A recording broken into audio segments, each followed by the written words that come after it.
What's up mga kakoys? And for today's video, tayo nga ay nandito sa The Eagles 7th year anniversary celebration. The long wait is over, ika nga, dahil naka 7 years na nga ang The Eagles Badminton Group. Dahil medyo natigil or medyo nahinto dahil nga sa nangyaring pandemic sa atin. At ngayon nga ay muling nagbabalik ang The Eagles Badminton Group. At ito nga ang ikapito or 7th year anniversary celebration.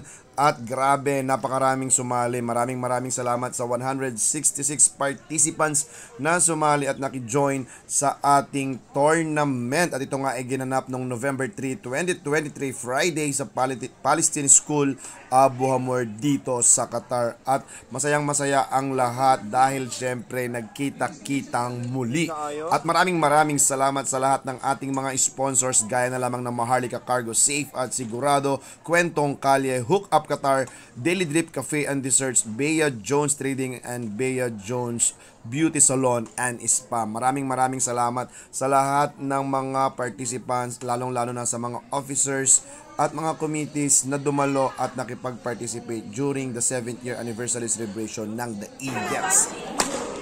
For court number 1, Buddy, Rainiel, Edsel, and Toti. Court number 1, Buddy, Rainiel, Edsel, and Toti.